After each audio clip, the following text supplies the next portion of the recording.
Intégral Bourse, Grégoire Favet, Sébastien Coinon sur BFM Business. Allez, on revient sur les émergents. C'est vrai que c'était le thème de la semaine. Ça avait démarré dès vendredi dernier. Ça avait fait chuter d'ailleurs l'indice CAC 40 de près de 3%. On en parle avec Bruno Vanier, des équipes de Gemway Asset. Et vous êtes gérant du fonds Gem Equity. Bruno Vanier, bonjour. Bonjour. Président cofondateur d'ailleurs de Gemway Assets. Votre sentiment sur les émergents, c'est vrai que c'est intéressant. On voulait vous inviter aujourd'hui parce que on ne parle que de ça et que vous êtes 100% investi là-dessus. Donc vous allez nous expliquer d'abord ce que vous faites dans vos fonds peut-être dans un instant, mais d'abord votre lecture de l'actualité, enfin de ce qui se passe et de ces flux qui n'arrêtent pas de sortir. Sur le seul mois de janvier, ça s'accélère alors que 2013 déjà avait été exécrable. Voilà, depuis maintenant 1 an et demi, c'est plutôt difficile, clairement, sur les émergents avec des sorties fortes. Depuis le début de l'année, on est presque à moins 11 milliards de dollars de sorties sur les fonds actions émergents. Donc c'est quand même énorme, après des sorties de presque 30 milliards l'année dernière. Face à ça, on sent que le sentiment, l'ambiance est vraiment très négatif. C'est pas noir, c'est plus noir que noir. Je ne sais pas comment on dit exactement. C'est un consensus, voilà. Voilà, le consensus commence à être vraiment de. C'est presque bon signe. C'est presque bon signe. Alors c'est bien sûr à chaque fois il faut pondérer. C'est souvent à ce moment-là qu'il faut commencer à s'y intéresser et surtout à y revenir. Mais c'est vrai que globalement, on voit encore beaucoup de mauvaises nouvelles sur les pays émergents avec des devises qui baissent. Bon, encore les devises émergentes baissent, mais c'est plutôt les devises qui sont pas très importantes pour le pays émergent. Le peso argentin, en gros, plus personne n'est quasiment investi sur ce marché qui est un peu spécial, où il y a eu un marché noir de la devise depuis longtemps, donc c'est pas vraiment une surprise non plus, quoi. L'Ukraine, ce qui se passe aussi politiquement et économiquement, c'est pas tout à fait une surprise. Peu de fonds émergents, en tout cas pas le nôtre, ne sont investis dans ces pays, donc c'est pas forcément non plus un problème pour les fonds gérés sur cette classe d'actifs. Sauf que les messages envoyés tout au long de la semaine, parfois avec quelques heures d'intervalle par les banques centrales de ces mêmes pays, on a l'impression qu'on passe en mode de panique là. En mode panique. Alors c'est vrai que le Midnight Express turc a été un peu spécial, quoi, enfin, d'avoir une réunion qui s'arrête ou avec juste à minuit pour décider d'une hausse des taux quand même très très forte, de plus de 200 points de base sur les taux directeurs. C'est en gros ce qui doit se passer de toute façon dans certains pays émergents qui ont eu des difficultés ou des croissances peut-être trop fortes dans le passé, où il y a eu des déficits trop importants. Quand il y a trop de déficits, quelque part, il faut rembourser une partie de cet argent emprunté. Les taux d'intérêt remontent parce qu'il y a une crise de confiance quelque part pour certains de ces marchés. Encore une fois, c'est pas tous les marchés. La devise chinoise monte, le Hong Kong dollar est complètement stable par rapport au dollar US. Même le réal brésilien depuis le début de l'année finalement baisse un peu, mais pas tant que ça, quoi. Donc il faut pas non plus généraliser. Mais indéniablement, on doit avoir des hausses des taux dans certains de ces pays, Turquie, Afrique du Sud, Brésil, pas tous, encore une fois, pas tous. Cette hausse des taux ralentit l'activité domestique, localement. On doit passer par cette phase de difficulté avant d'avoir de meilleures nouvelles. Et sur le risque de contagion, alors d'abord au sein de cette classe émergente, c'est vrai qu'on nous reproche souvent, alors nous journalistes, de parler des émergents comme d'un bloc homogène. On comprend bien, il y a des différences, il y a des pays qui ont vraiment des problèmes de balance courante, d'autres qui sont dans d'autres situations politiques compliquées, mais c'était le patron de Goldman Sachs qui disait ça à Davos. Quand ça va bien dans les émergents, évidemment, on fait une sélection, on sélectionne les meilleurs parmi la classe émergente, mais quand ça va mal, là, c'est vraiment des marchés de flux et la priorité, c'est de vendre et de tout vendre, quoi. Alors effectivement, les flux, quand ils peuvent pas vendre en Argentine, ils vont ou peuvent pas vendre en Turquie parce que les marchés sont relativement étroits, ils vont vendre sur les marchés les plus. La question, c'est est-ce qu'il y a parmi ces émergents des émergents refuges, ou est-ce que c'est une classe d'actifs parmi les actifs risqués qui de toute façon fait que ces marchés de flux, on peut rien contre?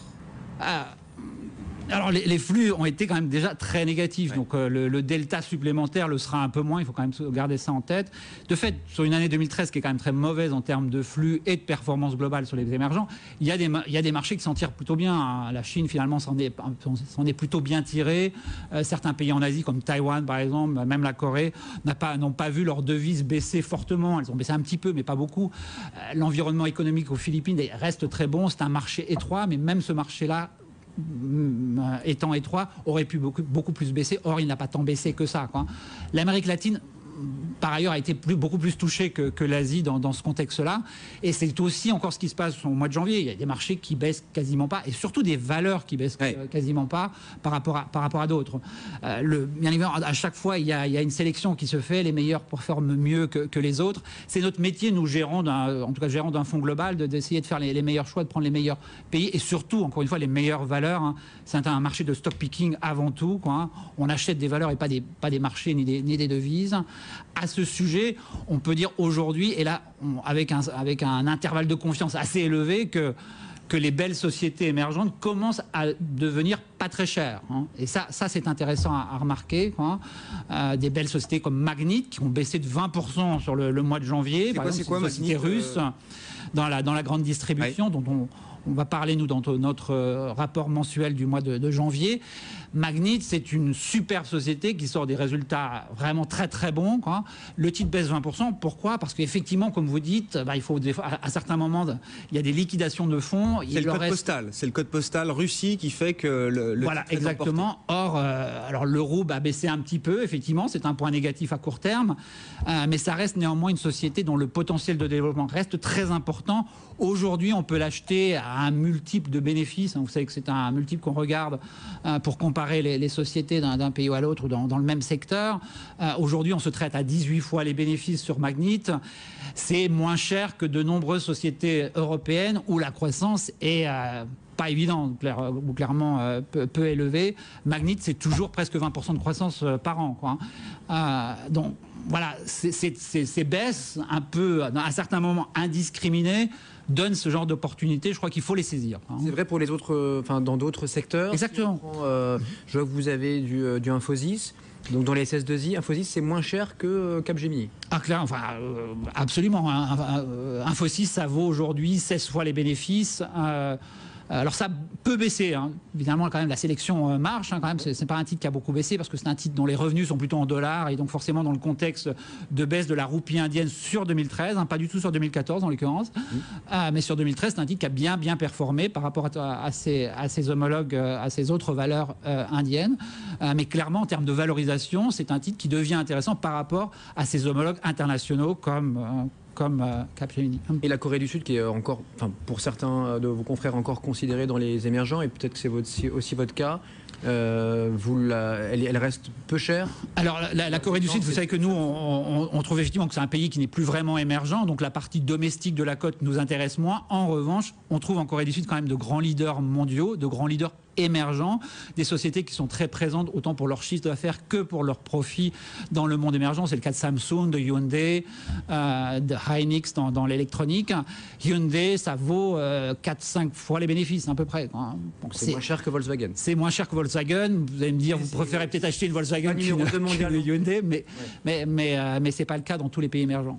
J'imagine que c'est différent selon chaque pays, mais est-ce que vous préférez des grandes valeurs exportatrices? Vous préférez des large caps déjà, j'imagine, peut-être sur ces émergents, ou est-ce que vous n'hésitez pas à sortir un peu des grands indices, à aller voir des plus petites et moyennes capitalisations, plutôt des exportatrices ou plutôt des valeurs domestiques? Alors, ça dépend bien sûr des marchés. Hein. En Chine, par exemple, on préfère aller jouer, aller investir dans des sociétés très domestiques dans la consommation. Hein. Moi, je m'inscris en faux sur les observateurs qui diraient qu'il y a un ralentissement de la consommation en Chine. C'est pas le cas. Hein. La consommation en Chine se porte bien, tout simplement parce que les salaires augmentent de manière sensible, hein, et que dans certains secteurs, qui sont des secteurs en pleine restructuration ou alors en pleine expansion, comme c'est le cas d'Internet par exemple, hein, on parlait de Twitter, on peut parler de Facebook, parler de Facebook aux États-Unis, on peut parler de Tencent en Chine, qui fait vraiment une performance exceptionnelle. Là, dans ces secteurs-là, la consommation est très porteuse. Et nous, on va effectivement essayer d'investir dans ces secteurs, pour autant que la valorisation nous intéresse. Et dans nombre de cas, on trouve que la valorisation, effectivement, nous intéresse, quoi. Dans d'autres cas, typiquement en Inde, où on est encore assez prudent sur l'économie domestique, sur l'économie locale, même si on devra avoir de meilleures nouvelles sur la deuxième moitié, peut-être la première moitié de l'année 2015. Après les élections. Voilà, après les élections. Mais avant, effectivement, on va préférer des jeux plus internationaux, comme Infosys dans le domaine du conseil informatique. Hein. Là, on va vraiment jouer une reprise des investissements globaux, et surtout aux États-Unis. C'est une chose qu'on attend quand même depuis un certain temps. On va jouer également la pharmacie avec avec Sun Pharma, qui est un leader du générique, clairement, quoi, qui a racheté une société israélienne et qui littéralement cartonne aux États-Unis.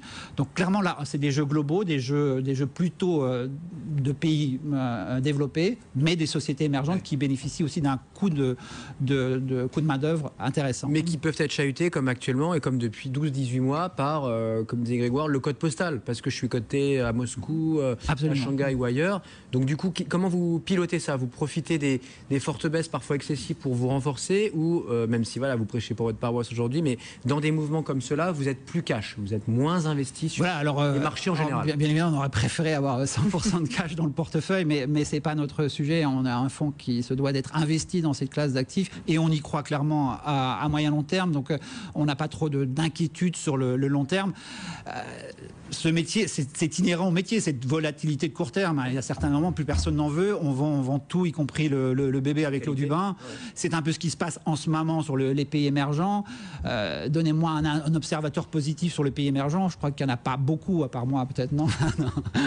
En ce moment, c'est pas la classe d'actifs qui a envie d'être détenue. C'est un signe. Et le CAC 40 perd 3-4% depuis le début. Voilà, c'est aussi l'ensemble des marchés n'est pas facile en début d'année. Hein. Le Japon fait moins 9, oui, voilà. Il faut pas. C'est-à-dire que les marchés américains, européens ont quand même très bien fonctionné de l'année passée et voire depuis plusieurs années maintenant, quoi.